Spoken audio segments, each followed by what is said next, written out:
কবুল বললো, আমার আব্বা খাইতেও দেয় না, বলে যে যাও। আমার আব্বা বলছে যে কেউ গেটের সামনে যাবা না, থাপাস করে দরজাটা লাগাই দিল, একটা সাউন্ড হইলো। আমি না আর পিছনে তাকাই নেই গুরু। ওই লোকটা, যে লোকটা উপরে আমার ভরসা ছিল, সে আমার হাত চেপে ধরছে, আমাকে বলছে আমি তোমার সাথে আছি, পিছনে আর আমি তাকাই নেই। অনেক ভালোবাসার সাথে সবাইকে স্বাগত জানাচ্ছি এতস্বামী স্টুডিও আরেকটি নতুন পর্বে। আমি যখন ক্লাস 8-এ পড়ি, আমার জীবনে এর আগে কখনো কোনো ছেলের সাথে কথা হয়নি। তো তখন হচ্ছে আমার আম্মার ফোন ছিল, তো আম্মার ফোনে হচ্ছে একটা নাম্বার থেকে ফোন আসতো। তো ওই সময় আসলে কারোর সাথে আমার কথা বলা হয়নি, এই জীবনের প্রথম। বা কথা বললে ওই সময়টা তো সবই ভালো লাগে, সো ওই লোকটার সাথে আমি কথা বলতাম আর কি। তো কথা বলার এক পর্যায়ে জানতে পারলাম যে সে আমার একটা ছবি দেখেছে, যে ছবিটা দেখে তার ভালো লেগেছে। দেন সে 1 বছর ট্রাই করছে, তারপরে কোনো একটা সময় আমিও কথা বলছি। কথা বলতে বলতে একটা ভালো লাগা শুরু হয়েছে, মানে মনে হচ্ছে যে আমার তার সাথে কথা বললে ভালো লাগে। তারপরে সে বলল যে আমার সাথে দেখা করবে, তখন সে অনার্সে পড়ে। দেখা করার কথা বলে সে হচ্ছে হুট করেই আমাকে না বলে অক্টোবরের 12 তারিখে সে চলে যায়। তো তখন আমি স্কুল থেকে বের হয়ে বাসায় এসে ড্রেস পরে, আম্মা আমাকে বলতেছে কই যে? আমার আম্মা কোচিং আছে, কোচিং এ যাবো, কারণ আমার আম্মা আমাকে সবসময় নিয়ে যাইতো। তো ওই দিন আমি খুব আম্মার সাথে জেদ করে আমি বলছি যে, আমার মা আসলে বুঝে ফেলছে যে আমি কারোর সাথে দেখা করতে যাচ্ছি, কারণ আমার আম্মা আমার প্রত্যেকটা মুভমেন্ট বুঝতো। তো পরে আমি যখন প্রথম দিন চলে গেছি, যাওয়ার পরে তো তার সাথে আমি 2-3 ঘন্টা রিক্সায় ঘুরছি শুধু। পরে আমাদের ওখানে একটা বিশ্ব রোড ছিল, ওখানে বসে বসে আমরা গল্প করছি, আমার মনে আছে। তো এরপরে তাকে আমি বাসে উঠিয়ে দিয়ে আসছি 4টার দিকে, সে আসছিল হচ্ছে 2:30টায়। ওইটুক টাইম আমরা একসাথে ছিলাম। তারপরে আবার সে 22 তারিখে গিয়েছিল, 12 তারিখ 22 তারিখ ওই রিক্সায় ঘোরা।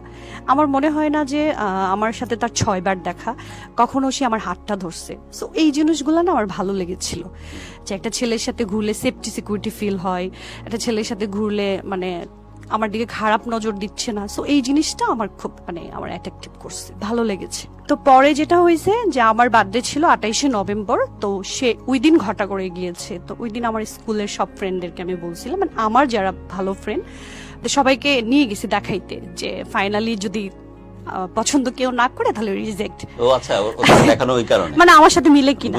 পরে আমার ফ্রেন্ডরা দেখে বললো যে না ঠিক আছে, তোমার সাথে যায় এটা সেটা।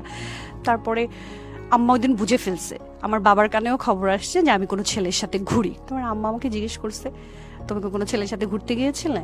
আমি আম্মা হ্যাঁ, একটা ছেলের সাথে আমি কথা বলি, ছেলেটা ঢাকায় থাকে, তেজগাঁ কলেজে পড়ে, ভালো, আমার ভালো লাগছে, দেখতে পারো তুমি। আমার আম্মা তো ওই দিন আমাকে সেই রকম মাইট দিছে, বলে যে চেনা নাই জানা নাই এত বড় একটা ছেলের সাথে তুমি কথা বলো, চিটো তো করতে পারে তোমার সাথে, এত বাটপাড়াও হইতে পারে, যেটা মা বাবারা বলে।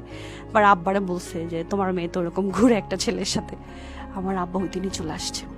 তো পরে আব্বা চলে আসার পরে তো বাসায় প্রচুর, মানে ওই কিছু না হওয়ার চাইতে বাসায় বেশি হাঙ্গামা হচ্ছে, এই ছেলের সাথে আমার কিছুই না। আমি আমার ফ্যামিলিকে বোঝানোর খুব চেষ্টা করলাম যে আসলে কিছু না আব্বা, ওইরকম একটা ছেলে আসে, আমার পছন্দ করে, আমি ঘুরছি ওইটুকি। বাট আমার বাসায় তো তুমুল ঝগড়া, আমাকে নিয়ে আম্মাকে শাসাইতেছে, আমাকে মানে খুব টর্চার করতেছে, কেন এটা সেটা, মানে তারা মনে করছে সেই রকম রিলেশন, আসলে কিন্তু না।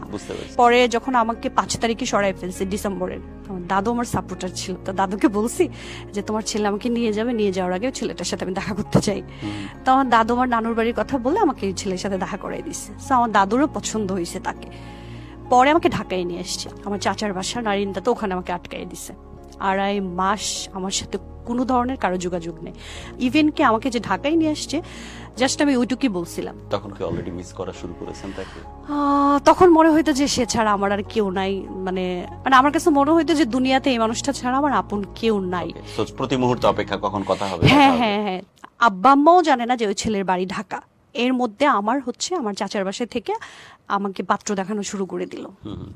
এখন আমার কথা হচ্ছে, তোমরা যেহেতু আমাকে বিয়ে দিয়ে দিবা, তাহলে ওই ছেলের সাথে কেন না, তোমরা ওই ছেলেকে কেন দেখতেছো না? আমার আব্বার কথা হচ্ছে যে আমার দেখার প্রয়োজন নাই, আমার পছন্দের ছেলে ঠিক করা আছে, ওর সাথে তোমার বিয়ে হবে। এক পর্যায়ে আমি বাসায় খুব চিল্লাচিল্লি শুরু করলাম যে অ্যাটলিস্ট তো দেখবা। আর ওই ছেলেটার সাথে মাঝখানে আমার একটু ব্রেক দিক। আমাদের ওখানে একটা পাগলা মসজিদ নাম করা মসজিদ ছিল, ওই মসজিদের সামনে সে আমাকে কমিটেড করাইছিল যে তুমি কখনোই আমাকে ছাড়া অন্য কাউকে বিয়ে করবা না। সো আমার একটা প্রবলেম আছে, আমি যদি কমিটেড কোনো বিষয়ে থাকি সেটা এনিহাও আমি মেনটেন করার চেষ্টা করি। সো ওই জায়গাটায় আমি আমার আব্বা আমাকে প্রেশার ক্রিয়েট করছি। ওই দিনই তার নাম্বারটা আমার মুখস্থ ছিল, দুনিয়ার আর কারো নাম্বার না, আমার আব্বা আমার নাম্বার আমার মুখস্থ নাই। তার নাম্বারে আমি আমার আব্বার নাম্বার থেকে একটা মেসেজ করছিলাম যে আমাকে মান্ডা নিয়ে আসছে, শুধু ওইটুকুই বলছিলাম। বিশ্বাস করেন স্যার, আদৌ এই প্রশ্নের উত্তর আমি মিলাইতে পারি না। আমি তাকে সকালে বলছি 2টার সময় সে আমার বাসার সামনে, ওই সময় অ্যান্ড্রয়েড ফোনও ছিল না, একটা বাটন ফোন ছিল, সে যে ট্র্যাকিং করবে এখনের যে আধুনিকতা সেটাও তো ছিল না। সে একদম আমার বাসার সামনে। তারপর আমি তাড়াহুড়া করে আব্বার মোবাইল থেকে আবার ফোন দিছি। তা বলছে তুমি কি জানো আমার বাসা এখানে? বলে কি না, তোমার বাসা এখানে আমি কিভাবে জানবো? মান্ডা বলছে, আমি মান্ডা এসে এখানেই দাঁড়াইছি। তাহলে আমি জানালা খুলছি, দেখে যে সত্যিই আমার বাসা। তাহলে ওইটা আমার ভাই দেখে ফেলছে যে আমি তাকে মেসেজ দিছি যে তুমি এখান থেকে চলে যাও। তাহলে সে আমাকে দেখে চলে গেছে। ওই মুহূর্তেই আমার আব্বা আম্মা, মানে আমার ভাই আমার আব্বা আম্মাকে ডাকছে। ওই দিন আমাকে মারছিল প্রচুর। তখন আমার আব্বা আম্মা বুঝছে যে আমি সিরিয়াস হয়ে গেছি বেশি। ভাই কান্না করে করে বলতেছিল যে তোরে আমরা কোন ভালোবাসার অভাব দিছি, যে তুই একটা না জানা মানে একটা মানুষ, চিনোস না জানোস না, এত ভালোবেসে ফেলছস। আমার আব্বা আমাকে 3 দিন ঘরের ভিতরে বন্দি করে রাখছে। আমার দাদু আমাকে শুধু পানি দিত, লুকায়া খাবার দিত। ওই ছেলের নাম যেন আমি ভুলে যাই, আমি কোনোভাবেই করি নাই। আমাকে অনেক দিন অনেক বিশ্রী বিশ্রী কথা বলা হয়েছে, আমি তারপরেও তাকে ভুলি নাই। সে জানে আমি প্রচুর মার খাইছি, তার জন্য আমি এত মার খাইছি জীবনে। আমার ভাইয়ের হাতে, আম্মার হাতে। আমার আব্বা কখনোই আমাকে মারে নাই, আমাকে প্রচুর মারতো, আমার চুল টেনে টেনে মারতো। ওই সময়ের দিনগুলো ছিল স্যার বলার মতো না। আমি মায়ের খেতে খেতে এমন হয়ে গেছিলাম, তখন মনে হইতো যে আমার ফ্যামিলি তো ডেফিনেটলি ভুল করছে, তাদের তো জানা উচিত ছিল যে আমার আসলে ছেলেটার সাথে কি সম্পর্ক। সেটা না করে আমাকে আসলে এত বেশি মারছে। তখন আমার কাছে মনে হইতো যে ওই লোকটাই আমার আপন, ওই লোকটাই আমার সবচেয়ে কাছের কেউ। তখন আমি তাকে জানানোর প্রয়োজন মনে করছি। আমি বলছি যে তুমি আসো, এসে আমাকে নিয়ে যাও। পরে যখন সে আসলো, সে অবশ্য অনেক কনভিন্স করার ট্রাই করছে, আমার ফ্যামিলিকে পারে নাই। আমার আব্বা ওদের বাড়িতে গিয়েছিল, যখন দেখে আসছে আমার আব্বা বলছে তোমাকে আমি 2টা কথা বলবো, যদি বুঝো ভালো, না বুঝলে তোমার ব্যাপার। যে তুমি ছোটবেলা থেকে যে জায়গায় টয়লেট করে বড় হইছো সেই জায়গাটাই ওদের নাই। আমি ভাবছি আমার আব্বা মনে হয় আসলে বেশি বেশি বলতেছে আমাকে সরে যাওয়ার জন্য। সেকেন্ড বলছিল যে তুমি যাদের কাছে যাবা, একটা মানুষ কেন্দ্রিক কিন্তু তোমার জীবন না, তোমার সবার সাথে থাকতে হবে। তা আমার আব্বা বলছে তুমি যত পরিষ্কার এত সুন্দর, তুমি ওখানে গেলে একটা কুৎসিত মানুষের মাধ্যমে যাবা, আর যেখানে যাবা, যেখানে তোমাকে নিবে সেটাও কুৎসিত। এবার তোমার জীবন তুমি কিভাবে চালাবা এটা তোমার ব্যাপার, এরপর আর আমার কিছু বলবা না। তুমি তো আর বিশ্বাস করতেছো না। আমি ভাবছি আমার আব্বা আমার ব্রেইন ওয়াশ করছে। এর আগে যেমন আমার ভাই যখন দেখছিল তখনও সেম কথাই বলছিল, তুমি যে জায়গাটায় যাবা ওই জায়গাটা আসলে তোমার জন্য ঠিক না, ভালো না, এই ছেলেটাকে আমার পছন্দ হয় নাই, এই ছেলে তোমাকে কখনোই ভালো রাখবে না। আমার আব্বা আমাকে ঘরের ভিতরে আটকাই দিছিল। আটকাই দেওয়ার পর আমাকে বলছে যে হয় তুমি আমাকে চাও আর না হয় ওই ছেলেকে চাও, কোনটা চাও? ওই দিন আমার আব্বা আমার সাথে এত খারাপ আচরণ করছে, তখন আমার মনে হইতেছিল যে আমি আসলে আর বাঁচবো না, মরে যাব। আর এমন অবস্থা হয়েছিল স্যার, মানে আমার ব্রেন কাজ করতো না। প্রথমত আমার ফ্যামিলিকে আমি বুঝাইতে পারি নাই, দ্বিতীয়ত হচ্ছে যে মানুষটার জন্য আমি অপেক্ষা করতেছি সেই মানুষটার সাথে আমার কন্টিনিউ কোনো যোগাযোগ হচ্ছে না। পরে তার ইংল্যান্ডে এক দুলাভাই ছিল, সেই দুলাভাইকে নিয়ে আসছে। আসার পরে আমাকে দেখছে, দেখার পরে বলে যে এই মেয়ে তো তোর কাছে থাকবেও না, এখন যদি তুই বিয়ে না করতে পারোস। কেবল ওই মেয়ে স্কুলে পড়ে, যখন এই মেয়ের ভালো ফিউচার হবে, ভালো স্টুডেন্ট। স্যার আমি কিন্তু 5, 8, 10 ফুলে বৃত্তি পেয়েছি। জি স্যার। ওনার দুলাভাই দেখে একটা কমেন্টস করছে, এই মেয়ে থাকবে না তোমার সাথে, এই মেয়ে থাকার কথা না, কারণ এই মেয়ের সাথে তোমার যায় না। উনি বলছে যদি তুমি এখন বিয়ে করো তাইলে এখন করতে পারো, কারণ এখন ছোট আছে, তুমি বশ করতে পারো, পরবর্তীতে যখন বুঝবে, যখন বশ করো, কপাল তার পুরুক অথবা থাকুক, বশ করে ফেলুক। হ্যাঁ, তারপরে যেটা হয়েছে যে আমার আব্বাকে যখন বলা হয়েছে যে আমাকে বিয়ে করার কথা, না আমার আব্বা কন্ডিশন দিয়েছিল। আব্বা বলছিল বিয়ে করলে এখন বিয়ে করে নিয়ে যাবা, আর নাহলে পরবর্তীতে আর কখনোই যোগাযোগ করতে পারবে না। আমার আব্বা মনে করছিল যে এই ছেলে আসলে ফ্লড, এই ছেলে আসলে বিয়ে করবে না। তার 2টা হ্যাঁ, তার 2টা ভাই ছিল, সে স্টুডেন্ট ছিল। তারপর আমার আব্বা যখন বলছে যে বিয়ে করতে হবে, তখন ও রাজি হয়ে গেছে। কি বুঝে রাজি হয়েছে ওই জানে। আব্বা বলছে 20 লাখ টাকা কামিন, বলে যে 20 লাখ না 50 লাখ টাকা কামিন দিয়ে আমি বিয়ে করবো ওনার মেয়েকে। ওর দুলাভাইকে বলছে বলেন। তারপরে যাই হোক বাদ বিতন্দ করতে করতে লাস্টে 5 লাখ টাকা কাবিন হলো, কারণ ওদের ফ্যামিলিতে 5 লাখের উপরে কারো কাবিন নেই। বিয়ের আধা ঘন্টা আগে এসে বলতেছে যে আমি তোমাকে বিয়ে করবো, তোমার কোনো আপত্তি আছে? আমি বলছি না, আমার কোনো আপত্তি নেই। আসলে বিয়েটা কি তখন আমি এটাই বুঝি না। আমার তখন মনে হচ্ছিল এই মানুষটার সাথে থাকলে আমি ভালো থাকবো, আর এত বেশি ভরসা করেছি, এত আশা করেছি। তখন মনে হয়তো আমার ফ্যামিলি আমার জন্য দোজক, আমার ফ্যামিলি আমার জন্য ইনসিকিউর, ওই যে আমাকে মারতো। অসম্ভব সুন্দরী একজন মেয়ে আপনার মতো, অথবা অসম্ভব ট্যালেন্টেড একজন মেয়ে আপনার মতো, এই বাচ্চাগুলোর সেফটি এবং তার সিকিউরিটির জন্য বাবা মা ভাই চেষ্টা করবে, এটাই স্বাভাবিক। চেষ্টা করতে গিয়ে এত বেশি বিষবাষ্প ছড়িয়ে ফেলছে, তখন ওই যে ব্যক্তিটার প্রতি আপনি দুর্বলতা বা প্রেমের কথা বলতেছেন, ওর সাথে কিন্তু প্রেম জমে ওঠার মতো যে সময় সেটাও হয়নি, কিন্তু আপনি শুধু বাঁচতে চেষ্টা করতেছেন বাড়ি থেকে, বাড়ির এই টর্চার, বাড়ির এই পেন, এটা থেকে বাঁচানোর মনে হয় একটাই মাধ্যম আছে, একজন অ্যাঞ্জেল আছে, সেটা হচ্ছে ওই মানুষটা। এখন ভালোবেসে হোক আর এমনি এমনি হোক, নির্ভর করাটা তৈরি হয়েছে ওখানে। হ্যাঁ, এটা বাবা মার একটা ভুল। বাবা মার আমার সাথে কাউন্সিলিং করা দরকার ছিল, তারপরে সুযোগ দেয়নি। আমার আব্বা, আমার যেদিন বিয়ে হইলো একদম আধা ঘন্টার মধ্যে সবকিছু শেষ, হাফ এন আওয়ারের মধ্যে বিয়ে শাদী সব শেষ। কবুল বললো, আমার আব্বা খাইতেও দেয় নাই, বলে যে যাও। তো আরেকজন ফ্রিডম ফাইটার ছিল, ওনার মেয়ে, ওনার ওয়াইফ গিয়েছিল, ওটা হচ্ছে ওর ফুপাত্ত ভাইয়ের ভাবি, যে ভাবির বড় ভাই, তার মানে ওর বিয়াই হয়। তো আমার আব্বা ওনাকে একমাত্র সিনিয়র দেখছে, আমার আব্বা ওনার হাতে সঁপে দিচ্ছে, বলছে যে আমার মেয়েটা আসলে অবুঝ, পাগল, তো ও তো আসলে জেদি, ওকে একটু মানে ও অনেক সর্বনাশ করে ফেলছে, কিন্তু তাও একটু দেখে রাখেন। আমার আব্বাই তো বলছিল দাদাকে, বাবা শেষ আকুতি। হ্যাঁ, আমার বাবা আমার মতো, মানে এই যে শেষ হয়ে যাচ্ছে এটা বুঝতে পারছি, তারপর শেষ চাওয়া। প্রচুর ভালোবাসতো, আমি বুঝতে পারিনি, আমার আব্বা আমাকে প্রচুর ভালোবাসতো। যেদিন আমি বাসা থেকে বের হই, বাসা থেকে বের হওয়ার সময় আমার আব্বা বলছে যে কেউ গেটের সামনে যাবা না, আমাকে বের করে দিল। আমার দাদু গেট পর্যন্ত গেছে, আমার আব্বা চিল্লাইতেছে তোমার না করছি গেট পর্যন্ত যাইতে। তো আমার আব্বারা বলতেছে তুই এমনি করতেছিস কেন, আমার নাতিটা চলে যাইতেছে, একটু যাই। পরে বলতেছে ও তো নিজের পায়ে নিজেই কুড়াল দিছে, যাইতে দাও। থাপাস করে দরজাটা লাগাই দিল, একটা সাউন্ড হইলো, আমি না আর পিছনে তাকাই নেই গুরু। ওই লোকটা, যে লোকটা উপরে আমার ভরসা ছিল, সে আমার হাত চেপে ধরছে, আমাকে বলছে আমি তোমার সাথে আছি, পিছনে আর আমি তাকাই নেই। আমি ওই অবস্থায় গাড়িতে উঠে গেছি। খারাপ তো লেগেছে, আমার চোখ দিয়ে পানি পড়তেছিল, মানে আমার মানে আমার মানে ভিতর থেকে যে একটা কষ্ট, ওইটা শুধু ওইটুকুই ছিল। আমার ফ্যামিলি আমাকে এরকম করে বিদায় করে দিল, মানে মানুষের তো বিদায়ের একটা পর্ব থাকে। আমার দাদুকে আমার কাছে আসতে দেয় নাই। তারপরে ও তখন বুঝছে, ও তো আমার চেয়ে অনেক ম্যাচুয়ার্ড, ও বুঝছে, বলে যে আমি আছি, তোমার সাথে ভয় পাইও না, এই কথা বলছে। আমি তো গাড়িতে উঠে গেছি, তাকাইও নাই। এই যে গেটটা বন্ধ করলো, আমরা দেখবো যে গেটটা বন্ধ করার পরে পরবর্তী যে জায়গাতে গেট ওপেন হতে যাচ্ছে, তার নতুন বিয়ে হওয়া এই স্বামীর হাত ধরে, সেই জীবনটা কেমন সেটা জানবো। সেজন্য আপনারা দ্বিতীয় পর্ব পর্যন্ত ওয়েট করেন।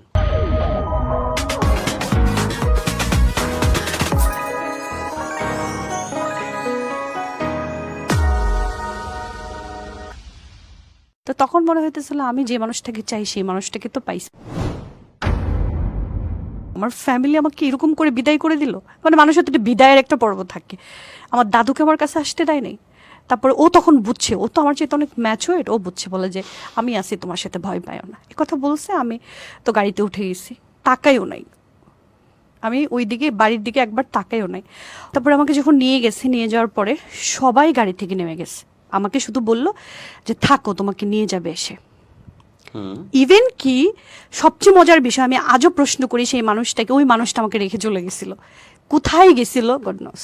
পুরা একটা ঘন্টা আমি বসে রয়েছি, গুরু কেউ আসে না। 1-1.5 ঘন্টা পর আমার যা আসছে, বড় যা, সে বললো যে নামো।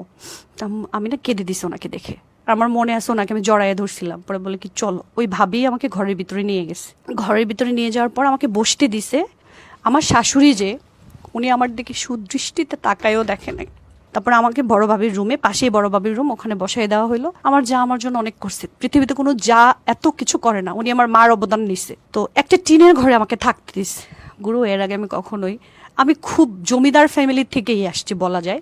সো বাবা তো তাহলে ওই অর্থে তোমাকে যেটা বোঝানোর কথা চেষ্টা করেছিল, যে যেখানে তুমি, ওইটাই আমি মিলিয়েছি, ওখানে যেখানে তুমি হয়তো হুতনের জায়গায় নেই, তা আমি না তখন বুঝি নাই যে হুতনের জায়গায় নাই।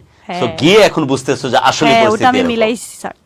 মিলানোর পরে আমি যখন ঘরে ঢুকলাম, ঢুকার পরে যখন আমি ঢুকি তখন ওই টাউট আসছে আমার হাজবেন্ড, তা আমি বললাম তুমি কোথায় থেকে আসলা? বলে কি আমি ছিলাম পলায়া ছিলাম বাড়িতে, তো সমস্যা, 2 ভাই বিয়ের বাকি ছিল। 3 দিন পরে ও ঢাকায় চলে গেছিল, তো ওর একটা কোনো কাজ ছিল। তো পরে 7 দিন পরে যখন সে আসলো, ওই সময় আমি ওই যে নতুন চুলা দেখা, রান্না করা, রুটি বেলা, ওই সময় আমাকে বলা হইতো যে বাপের বাড়ি থেকে কোনো কিছু শিখে আসো না, বিয়ে বসছো কেন যদি কেন না ওর পারো? ছেলে যে 7 8 এ পড়া হ্যাঁ, মেয়েকে বিয়ে বিয়ে করছে করছে সেটা বয়স তার 13 মাথায় 14? ছিল না। হ্যাঁ, আমি দুপুরবেলা রান্না করতাম, ওরা 8 জন 9 জনের ফ্যামিলি ছিল, ওই 8 জন 9 জনের রান্না আমি চুলাতে করতাম। আমার হাতে অসংখ্য দাগ আসছে পুড়ে যাওয়ার। এগুলো একটা নাকি বাসায় করতে কখনো?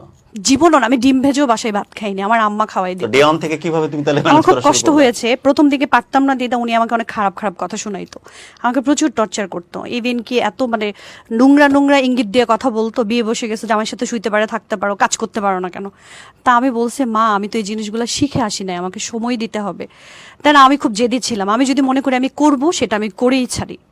আল্লাহ আমাকে এই শক্তিটা দিছে, আমার জীবনে না বলতে কোনো শব্দ দিয়ে নাই। প্র্যাকটিস শুরু হয়ে গেল। হ্যাঁ, আমি করেছি সেটা। ইভেন কি আমি দুপুরবেলা রান্না করতাম, দুপুরে সবাই একসাথে টেবিলে খেত, আমি খেতাম কাজের একটা মেয়ে ছিল অঞ্জনার নাম, ওর সাথে। আমি জীবনে কখনো ওই মানুষটার সাথে বসে টেবিলে খেতে পারিনি। আমার কি অপরাধ সেই ছিল? মানুষটা কি ভূমিকা রাখতো এটার জন্য? কোনো ভূমিকা রাখে নাই। যখন আমাকে খারাপ কথা শোনাইতো তখন একটা খাটের কোণাতে বসে আমার রুমে আমি কান্না করতাম। তখন ওই মানুষটা আমাকে বলতো কি হয়েছে, তখন আমি বলতাম জানো তোমার মা আমাকে এত নোংরা ভাবে কথা বলছে, আমি এই যে রান্না করি আমাকে ইন্সপায়ার করতে পারে, আমি তো জীবনে করি নাই কোনোদিন, আমাকে এত বাজে বাজে কথা শোনাই, আমি না এগুলো নিতে পারি না। তখন বলতো যে ঠিক হয়ে যাবে, আমি তো আসলে বিয়ে করছি এইভাবে। আমার কথা হচ্ছে তুমি বিয়ে করছো তোমার 2 ভাই রেখে, তুমি ছোট, তুমি বেকার, সেটার জন্য আমি কেন অপরাধী? আমাকে এত বেশি কথা শোনানো হতো, এত বেশি শারীরিক আঘাত করা হইতো। দেখা যাচ্ছে আমি একটা জিনিস মানে কোনো কিছু নিয়ে গেছি, কোনো কিছু পছন্দ হয় নাই, ওরকম ধাপাস করে বেলুন দিয়ে যখন করতো, বেলুনটা এসে আমার এইখানেই লাগলো বা এইখানেই লাগলো, মানে উনি ইনডাইরেক্টলি আমাকে টর্চার করতো, আমার শাশুড়ি। তারপরে এগুলো আমি যখন তাকে বলা শুরু করলাম, বললো যে এগুলো তোমার সহ্য করতে হবে। আমার তো বলার জায়গাটাই গুরু ওই জায়গায়, ও কখনো রিয়েকশনও করতো না, কিছু বলতো বাড়ির না। সাথে তো তোমার কোনো যোগাযোগ নাই? না, আমি তো যোগাযোগ কখনোই করিনি আমার বাড়ির সাথে, ওই যে চলে আসছি আর কখনোই যোগাযোগ করিনি। তারপরে 1 মাস পরে আমি অসুস্থ হয়ে যাই, আমার ইউরিন ইনফেকশন হয়ে আমার ইউট্রাস ইনফেকশন হয়ে গেছে। তখন হচ্ছে আমাকে যে হাসপাতালে ভর্তি করবে ওই টাকাটা তার কাছে ছিল না। তখন আমার বাবাকে কল দেওয়া হয়েছে, আমার আব্বা ছুটে চলে আসছে ওই মুহূর্তে, আমাকে হাসপাতালে অলরেডি ভর্তি করা হয়েছে। তখন ডাক্তার আমাকে বলল যে আপনার ওয়াইফের তো ইউট্রাস কেটে ফেলতে হবে, তো এটা যদি আমি কেটে ফেলি তখন সে আর বাচ্চা কনসেপ্ট করতে পারবে না। আমার আব্বাকে ডেকেও বলা হয়েছে, আমার হাজবেন্ডকে ডেকে বলা হয়েছে। তখন বলছে আমার তো আসলে ওই ইম্পর্টেন্ট, ওটা ইম্পর্টেন্ট না, যদি ওর জীবন তো আগে। তারপর যখন আমি 15 দিন হাসপাতালে থাকা অবস্থায় চিকিৎসা করে যখন আমার ওই সময়টা সে আমার সাথে স্বাভাবিকভাবে যোগাযোগ করে নাই, ওই সময় সে আমার সাথে যোগাযোগ করে নাই। বিয়ের 1 মাসের মাথায় সে থাকতো তার ব্যাচেলার বাসায়। একদিন আমি হচ্ছে চলে গেছি, আরে রুগী আমি, আমার তুমি হাতে রোগী? ক্যানোলা লাগানো। তখন আমার মনে হচ্ছিল যে কি আশ্চর্য, ও আমার সাথে যোগাযোগ করতেছে না কেন, যায় দেখি কি ও খুব হতাশা, আসলে কিছু করতে পারতেছে না তো আমার জন্য। আমি না বাসায় ঢুকার সাথে সাথে আমার মনে আছে আমি ঠাস ঠাস করে 2টা থাপ্পড় মেরে গলা জড়াই দিয়েছিলাম। বলছে তুমি আমার সাথে এরকম করতেছো কেন, আমার আব্বা তোমার ব্রেন ওয়াশ করতেছে, আমার বাপে তোমার নিয়ে যাবে। আমি বলছি কি চল আমরা চলে যাব। আমি ডাক্তারের কাছে এসে পরের দিন ডাক্তারে বলছে আমি অপারেশন কিচ্ছু করবো না, আপনি আমার রিলিজ দিয়ে দেন, আমি চলে যাব। সত্যি কথাই আমি ওর সাথে বাড়ি চলে গেছি। আমার আব্বা বলছে জীবনে আমার আরেকবার ভুল করলা তুমি। তারপরে যখন ফাইনালি আমি বাড়ি চলে গেলাম গুরু, বাড়ি যাওয়ার পরে সবাই আমার নামে একটা রিউমার ছড়াইলো যে আমি হিজড়া। তখন আমি এই কথাগুলো না আমার কানে ভেসে ভেসে দূর থেকে। তখন আমি বললাম আমি হিজড়া হলে তোমার সাথে থাকি কিভাবে, তুমি আমার সাথে সংসার করতেছো কিভাবে? বলে কি কে বলছে এগুলো? আমি বলছি এগুলো তো তোমার বোন বলতেছে, পুরা এলাকা ছড়াই ফেলছে আমি হিজড়া। তো সে কি প্রতিবাদটা করতে পারতো না আমি হিজড়া নাকি? আমাকে কি সে হিজড়া নিয়ে আসছে? আমার গঠন কি হিজড়া? আমি দেখতে কি ওরকম? এই কথা প্রেক্ষিত আসলো কিভাবে? সে বলছে তার ফ্যামিলিকে আমার ইউট্রাস কেটে ফেলে দিতে হবে। তবে আমার কিছু গাইনি প্রবলেম থাকতে পারে, এটা তো আল্লাহ তাআলা দিয়ে দিছে কম বেশি ওইভাবে। মেয়েদের এই এটা সমস্যাগুলো থাকে থাকে এবং সেই জিনিসটাকে এক্সজরেট করে তখন ওই শব্দটা ব্যবহার হ্যাঁ করা আমি হচ্ছে তোমার হিজড়া, নামে। এক্স্যাক্টলি। গুরু ওই সময় ওই কথাগুলা হজম করা, একটা বাচ্চা মেয়ে আমি সবকিছু ছেড়ে আসছি, ওই সময় ওই কথাগুলো হজম করার মতো শক্তি ক্ষমতা কোনোটাই আল্লাহ আমাকে দেয় নাই। কিন্তু আল্লাহ সুবহানাহু ওয়া তাআলা আমার এত বেশি ধৈর্য দিছে যে আমাকে যদি কেউ চাবুকও মারে না গুরু আমার পিঠে, আমার মনে হয় লাগে না। আমি এত বেহায়া, এটা ধৈর্য বলবো না, এটা বেহায়াপনা ছিল আমার। তারপরে যখন এগুলো বলছে, বলার পরে আল্লাহর কি রহমত, আমি 1 মাসের মাথায় কনসেপ্ট করছি। কনসেপ্ট যখন করলাম তখন আবার আরেক নতুন পার্ট শুরু হলো, তোমার জামাই তো বেকার, তোমারই খাওয়াইতে পারে না, তুমি আবার যে পেটে আরেকটা নিলে ওটারে কে খাওয়াইবে, এরা কত বহুরূপী প্রাণী হইতে পারে গুরু। তখন আমার 3 মাস, ওর বোন একটা হচ্ছে বাঞ্জা, সরি টু সে এই শব্দটা আমার বলতে হচ্ছে, মানে তার বোন হচ্ছে বাচ্চা হয় না, বাঞ্জা। গুরু আমাকে তো বাঞ্জাও বলতে পারতো, না হলে হিজড়া কেন, হিজড়া কাকে বলে, থার্ড জেন্ডার, ওই রকম একটা লোক তার গায়ে লাগে নাই, আমাকে হিজড়া বলছে। তারপরে আমি কনসেপ্ট করার পরে তার বোন এসে আমাকে বলতেছে ওই বাচ্চাটা আমাকে দিয়ে দিবা। কেন দিবা, তোমাদের তো পালার ক্ষমতা নাই, তোমার জামাইয়ের তো, এই বাহানাতে। হ্যাঁ, কিন্তু আসলে সে যেহেতু বন্ধ, সেই বান্দা, কারণে হ্যাঁ। এটা তা বাচ্চাটা নিতে আমি চাচ্ছে। আমি আমার হাজবেন্ডকে বলছি আমি জীবনও বাচ্চা দিব না, তুমি যদি আমাকে না পালতে পারো আমি আমার বাবার বাড়িতে চলে যাব, আমি আমার বাচ্চা দিব না। তারপরে সে আমার না পেটে ব্যথা হইতো, এটা আমার অভ্যাস ছিল। ওর মা না, আমার মনে আছে, ওর সাথে এসে একটা স্টিলের গ্লাসে আমাকে 1 গ্লাস পানি দিছিল, সে পানিটার কালার ছিল কালো। তো পেটে ব্যথার জন্য আমাকে বলছে যে এই পানিটা খাওয়ার জন্য। তা আমি ওই পানিটা যখন খেলাম, খাওয়ার পর থেকে আমার অসহনীয় ব্যথা। পরের দিনে আমি পিজি হাসপাতালে নুরুন নাহার খানম ম্যাডামকে দেখাইতে গেছি। ম্যাডাম বলল তোমার বাচ্চা তো পেটেই মরা। গুরু, আমার ওই সময় যে কি পরিমাণ কষ্ট হয়েছে। আমার আম্মা, আমাদের বাসার একটা কল ছিল, কলের পার, ওটা আটকানো ছিল, ওইখানে কলের পারে আমার আম্মা, মানে আমি অনেক চিল্লায় কাঁদতেছিলাম, মানে আমার মনে হইতেছিল যে আমি দুনিয়াতে মরে যাব। আমার এত ব্লিডিং হইতেছিল, এত হইতেছিল। আমার আম্মা তখন সমানে আমাকে গরম পানি ঢালতেছিল, বলতেছে আল্লাহ কাছে ধৈর্য ধারণ করো। তারপরে তো আমি একটু সুস্থ যখন হইলাম, তখন আমি ওই কথাটা আমার হাজবেন্ডকে বলছি যে তোমরা যে তোমার মা যে এই কাজটা করলো, বলে যে এটার কি প্রমাণ আছে। আমি বললাম আমি সুস্থ মানুষ, আমাকে পানি খাওয়ানোর পর থেকে আমার পেটে ব্যথা, তাহলে এই কাজটা কে করছে? বলে তুমি আদৌ কনসেপ্ট করছো কিনা এটাই তো সন্দেহ। তখন আমার হাজবেন্ড আমাকে বলল যে আসলে ওরা যে তোমার সাথে খারাপ আচরণ করে, আমি প্রথমত বেকার, দ্বিতীয়ত হচ্ছে আমার আব্বা আমার একটা স্বপ্ন ছিল আমি ইংল্যান্ডে যাব, পড়াশোনা করব, এই জন্য আমি সবসময় প্রশ্ন করতাম আমার কি অপরাধ, কেন তারা আমার সাথে এরকম করে। সবসময় আমার একটা মানে মানসিক চাপে রাখতো, একটা অত্যাচার করতো। আমি বললাম কি আমাকে পরীক্ষা দেওয়ার সুযোগ দিতে হবে, অলরেডি আমার ড্রপ হয়ে গেছে, আমি বললাম যে আমি ভর্তি হব। তো সে আমাকে স্কুলে ভর্তি করাই দিছে ঠিকই, কিন্তু সে দায়িত্ব পালন করতে পারে নাই, একটা টিচারও রেখে দিতে পারে নাই, সে নিজেও কোনোদিন আমাকে পড়ায় নাই। আর আমি যখন পড়তে বসতাম গুরু সকালবেলা, তখন হচ্ছে তার মা ঝাড়ু দিয়ে টিনের ঘরে শব্দ করে করে বাইরেই তো, এই বাড়িতে কোনো পড়াশোনা হবে না, এই বাড়ি থেকে মানুষ জমিদারি করতে আসছে, এই বাড়ি থেকে আমি পড়াশোনা করাইতে আসছি, আমার বাড়িতে কাজ করে খেতে হবে। আমি বাধ্য হয়ে গুরু বাইরে যেতাম, আমাকে 1 ঝাঁকা সবজি দিত, আমি বসে বসে কুটতাম আর চোখের পানি ফালাইতাম। আমি বলতাম একটু পড়ার সুযোগ পাইতাম না। সকালবেলা নাস্তা বাড়াইতাম, দুপুরে রান্না করতাম। ওই বাড়িতে আর কোনো বউ ছিল না আমি ছাড়া, আমার যা ছিল বড় যা, সে তো সকালে অফিসে চলে যেত। আমি কোনোদিন পড়ার সুযোগ পাইতাম না, স্কুলে যাওয়ার সুযোগ পাইতাম না, শুধু নামেই আমাকে ভর্তি করাইছিল। এই মানুষটা আমাকে কোনো সাপোর্ট করে নাই।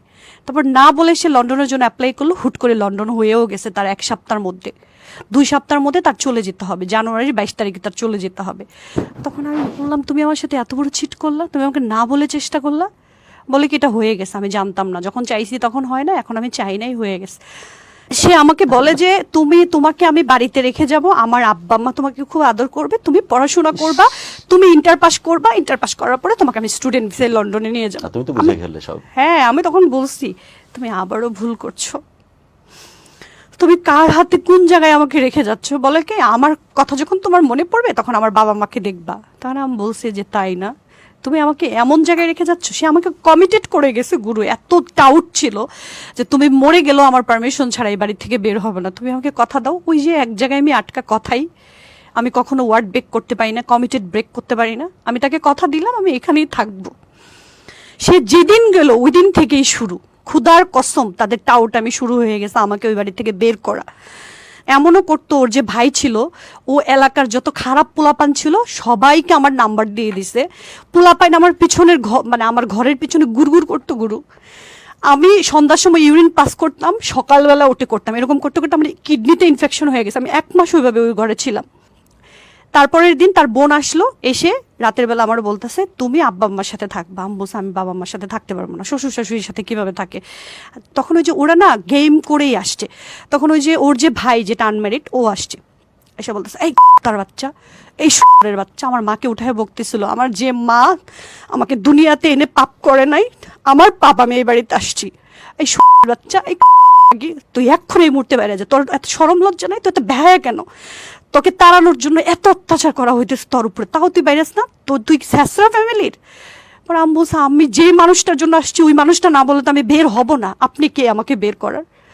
গুরু আমার চুল তো অনেক বড় ছিল, চুলের মুঠি ধরে আমার হাত এভাবে টেনে ধরে আমাকে টিনের ঘর থেকে শেষরাইতে গেটের বাইরে বের করে দিছে। ইভেন কি ওর বোন, ওর মা, ওর বাবা সবাই আমাকে ধাক্কায় বের করে দিছে।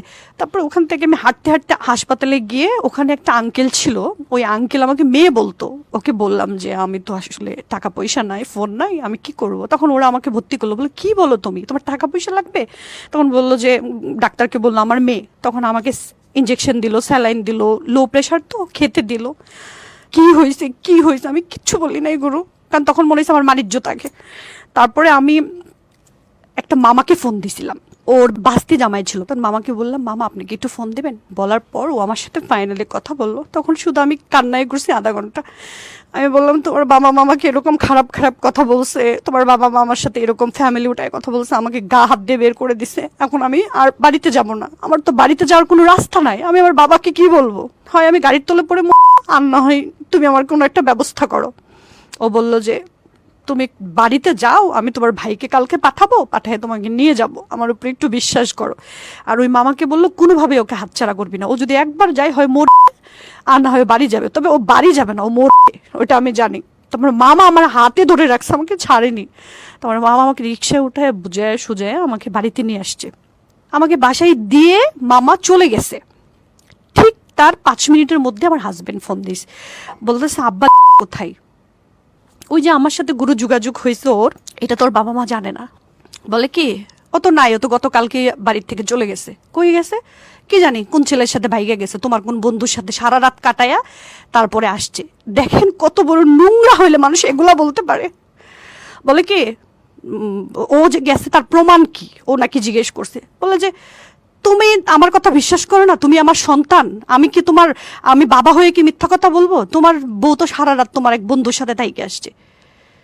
নাউজুবিল্লাহ, আমি সারা রাত বন্ধুর সাথে কোথায় থাকলাম, তারা আমাকে বের করে দিছে, আমি হাসপাতালে ছিলাম। আল্লাহর কি রহমত গুরু, আমি যদি ওই মামার মাধ্যমে যোগাযোগ করে ওকে না জানাইতাম তাইলে ওইটাই প্রমাণ করতো যে আমি ওখানে ছিলাম।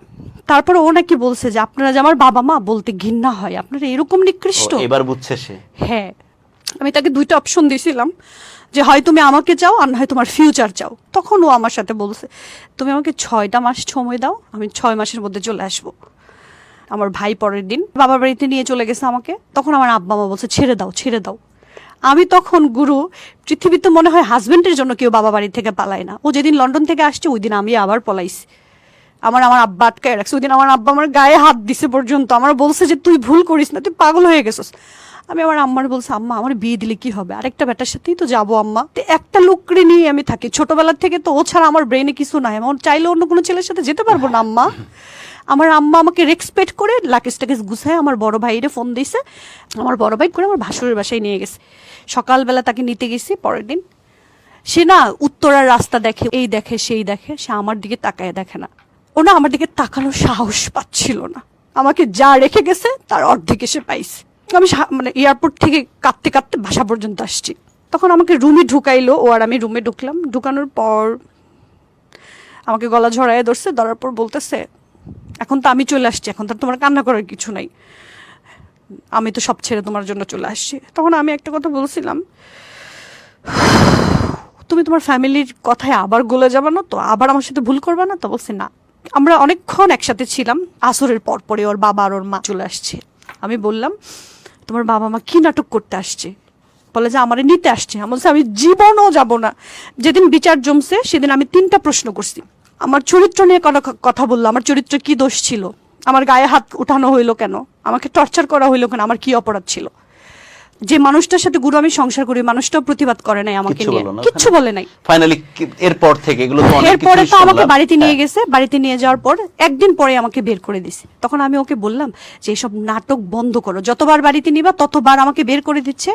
ফাইনালি বলল যে আপনারা কি চান, বললো যে এই মুহূর্তে এখন ওকে তুমি 3 তালাক দিয়ে দিবা, ওকে নিয়ে কোনোভাবেই তুমি সংসার করতে পারবে না, তোমাকে আমি সম্পত্তি থেকে বঞ্চিত করব। তখন ও বলছে যে না আপনি আমার যেটা থেকে বঞ্চিত করেন ওর কি অপরাধ, ওকে আমি কেন ছাড়বো। তখন ও আমাকে নিয়ে ঢাকায় চলে আসলো। ঢাকায় চলে আসার পর যে মানুষ আমাকে বিশ্বাস করে ঢাকায় চলে আসছে গুরু, সেই মানুষ কারণে অকারণে আমার গায়ে হাত তুলতো। আমি বারবার জিজ্ঞেস তোমাদের করতাম, আলাদা সংসার শুরু হয়েছে? হ্যাঁ, আলাদা সংসার যখন ঢাকাতে হইলো এসে? ঢাকায়, Okay. তখন সে বেকার, তার বাবা মা কোনো টাকা পয়সা দেয় নাই, কিছু করে নাই। তখন গুরু আমি একটা কোম্পানিতে সেলসের জব নিলাম ওই আর সে সময়। কিছু করে না? সে কিচ্ছু করে নাই গুরু, ও 2.5 বছর চাকরি পায় নাই লন্ডন থেকে আসার পর। আমি যখন ওই চাকরির টাকা দিয়ে বাসা ভাড়া, খাওয়া খরচ, ওকে চাকরিতে অ্যাপ্লাই করার এই বিভিন্ন খরচ দিতাম। তারপরে গুরু ওর অত্যাচার সহ্য না করতে পেরে আমি আসলে ওই একটা কথাই বারবার বলতাম, আমার কি অপরাধ ছিল, তোমার বাবা মা ভাই বোন কেন আমার সাথে এরকম করছে, তুমি কেন এরকম করছো? আমি জানি না ওটা আমার অপরাধ ছিল কিনা, আমি যতবার বলতাম ততবার আমাকে মারতো। রাইট নাও এখনো চলে সেটা। আমি ওর টর্চার নিতে পারি না গুরু, ও আমাকে এত টর্চার করতো। ও বাড়িতে চলে যেত না বলে বলে আমাকে, যেদিন বাড়িতে যাইতো 3 দিন পর আসতো, আইসা উইদাউট রিজনে আমাকে মারতো। আমি শুধু এটা জানতে চাইতাম যে তুমি আমার গায়ে হাত তুলো কেন, আমার গায়ে হাত তুলো। তখন ওর ভাইকে বিচার দিলাম যে মিয়া ভাই আমার কি অপরাধ, আমি সংসার আর টিকাইতে পারছি না। তখন বিচার সালিশ করে দেয়, 2 দিন পর পর বিচার সালিশ করে দেয়। ওর জেলাও সেই কুদু, ও আসলে এরকম অসুস্থ। তারপরে আমার মেয়ে কনসেপ্ট করার আগে আমি করলাম কি, সেপারেশনে চলে গেলাম। আমি অফিসে যাইতাম আসতাম, তখন রাজলক্ষ্মী আবার বেজের নিচে আমার পা দরায় জড়া বৈশা থাকতো, লোকজনের সামনে সিগারেট করতো। তখন লোকজন সিদ্ধান্ত নিলে? হ্যাঁ, মানে 1 মাসও থাকতে দেয় নাই, জোর করে ব্ল্যাকমেল করে আমাকে বাসায় নিয়ে আসছে আবারও। তারপর এরকম করতে করতে আমি কনসেপ্ট করলাম, তখন ওই 9টা মাসই গুরু শুধু আমার সাথে ভালো ব্যবহার করছে। কত বছর তোমরা? তোমাদের 15 বছর। 15 বছরের সংসার। তোমাদের বাচ্চা কাচ্চা? আমার একটা মেয়ে আছে 9 বছরের। যখন সেপারেশনে যাচ্ছ, যে পরে ডিভোর্স দিয়ে দিবে, হ্যাঁ। তখন হাত পা ধরে মানায় বানিয়ে হ্যাঁ, আস্তে খুবই আস্তে নাটক কিন্তু আবার করছে তখন। প্রতি মুহূর্তে চেঞ্জ হচ্ছে, গায়ে হাত প্রতি তুলতেছে, মুহূর্তে ও সকালে ভালো তো বিকালে খারাপ, বিকালে ভালো তো করতেছে। সকালে খারাপ। এইভাবেই কি 15 বছর পার এখনো করলে? পর্যন্ত কত শনিবারও সে আমাকে হিট করছে, এটাই বললাম। সে একসাথে আমাকে কি সংসার করতেছো এখনো? এটা সংসার বলে না। এক ছাদের নিচে আছো এক এখনো? ছাদের নিচে আছি। এই 16 বছরের পরে আজকের তারিখে যদি জিজ্ঞেস করি যে এই ছেলেটাকে তুমি এখনো ভালোবাসো কিনা? না, আমি তাকে ভালোবাসি না, আমি তাকে প্রচন্ড ঘৃণা করি। এই কারণে ঘৃণা করি, সে ভালো হাজবেন্ড হইতে পারে নাই, সে আমার সেফটি সিকিউরিটি দিতে পারে নাই, ফাইন, কিন্তু তার ভালো বাবা হওয়া দরকার ছিল, সে সেটাও হতে পারে নাই। তো প্রচন্ড বাবা মা ভক্ত, তার বাবা মার জন্য সে জান দিয়ে দিবে। তা আমি বলছি, বাবা মাকে জান দিয়ে ভালোবেসে, এটা এখানে আমার কোনো কমপ্লেন নাই, তুমি বেহেস্তে চলে যাও, বাট আমার সাথে যা করছো সেটার পরে তুমি বেহেস্ত পাবা তো? বাবা মা দীর্ঘ নিঃশ্বাস আসলে না লাগতে নাই, যে বাবা মা এত দরদ যার প্রশ্নে, এবং বাবা মা প্রতি মুহূর্তে বুঝতেছেন, স্পেশালি বাবা, যে কিভাবে কপাল পোড়াচ্ছে আমার মেয়ে। ওই বাবা একবার হয়তো ছুটে এসে আবার আপনাকে সামাল দিচ্ছে, হেল্প করতেছে, আর একবার হয়তো অনেক রাগে, অনেক অভিমানে, অনেক ক্ষোভে নিজেকে দূরে সরিয়ে রাখতেছে। কিন্তু তার কলিজাটাকে যেভাবে আপনি ফালা করে দিয়েছেন, তার ভিতরে যেভাবে ছুরি চালাইছেন, আমার মনে হয় 10 জন্মের কষ্ট তার জন্য কম পড়বে শুধু আপনার কারণে। এই জন্য আমার বাবাকে কিছু বলি নাই গুরু। আপনার এই কমিটমেন্ট রাখতে গিয়ে যে কাজগুলো করেছেন, আপনি বলুন আর না বলুন, যে সিচুয়েশনের থ্রু দিয়ে যাচ্ছে, এই খবরগুলো ঠিকই তার কাছে পৌঁছায়, এবং এটা তার কাছে দোজখের চাইতেও বড়। আর ভাই, আপনার উদ্দেশ্যে বলে, আপনি চাইলে আমাদেরকে এসে আপনার কথা তো বলতেই পারেন, বাট এই মেয়েটার মধ্যেই আপনার নিঃশ্বাস আটকে আছে, এটা সত্যি। আপনি সন্তান হিসাবে বাবা মার কাছে সবসময় ভালো লাগার, ভালোবাসার পাত্র হতে চান, এটাও আমি বিশ্বাস করি। কিন্তু যে নামটা দোষ না করেও হিজরা বলে যে সম্বোধনটা শুনতে হয়েছিল এই মেয়েটিকে, এইটা আপনার নামের সমার্থক হয়ে যায় যদি বাবা মা হিসেবে সন্তানের যে দায়িত্ব সেপারেটেডলি পালন করার সাথে সাথে বউয়ের দায়িত্ব এবং নিজের কলিজা ছেঁড়া ধন সন্তানের দায়িত্ব প্রপারলি কেউ মেনটেন করতে না পারে। আপনার বাবা মার জন্য খুব ভালো সন্তান হওয়ার জন্য সর্বোচ্চ চেষ্টা আপনার থাকে বলে আমার কেন জানি মনে হচ্ছে। এই মেয়েটি এখনো যে আপনার প্রশ্নে প্রচন্ড রকমের ভালোবাসা পোষণ করে, যদিও আমার সামনে অস্বীকার করেছে, এটাও আমি বিশ্বাস করি। এবং আমারও মনে হয় এই মেয়েটিকে ছাড়া বাকি জীবন যে আপনি ভালো থাকতে পারবেন না, এলোমেলো থাকবেন, এটাও আমি দৃঢ়ভাবে বিশ্বাস করি। কিন্তু সবচেয়ে বড় ব্যর্থতা যেটা আপনার, যে আপনি সবার কাছে আলাদা আলাদা ভাবে ভালো হতে চেষ্টা করলেন, কিন্তু সেই জিনিসটাকে ম্যানেজ করার জন্য যে ধরনের ডেমনস্ট্রেশন করা উচিত, যে ধরনের অ্যাক্টিভিটি করা উচিত, যা করা উচিত তা করে উঠতে পারলেন না।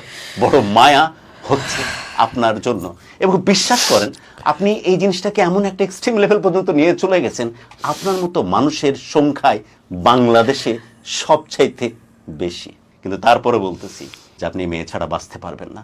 আমার কেন জানি মনে হচ্ছে এই মেয়েটাকে আপনি আসলেই পাগলের মতো ভালোবাসেন। আমার কেন জানি মনে হচ্ছে আপনি এখনো মনে মনে চান আপনার বাবা মার সবচেয়ে ভালো সন্তান হওয়ার এখনো সুযোগ আছে। Please try from right now. আল্লাহ রাব্বুল আলামিন যদি আপনাকে সাহায্য করে, প্লিজ এখন থেকে মুখে না কাজে এটা ডেমনস্ট্রেশন করে দেখান। বাবা মা যে ধরনের জিনিস চায় তাকে আলাদাভাবে প্রোভাইড করেন, কোনো সমস্যা নাই। অ্যাট দ্য সেম টাইম আপনার বউ এবং সন্তানের জন্য যা যা করা উচিত তা করেন, সব ঠিক হয়ে যাবে। আজকের মতো বিদায় নিচ্ছি।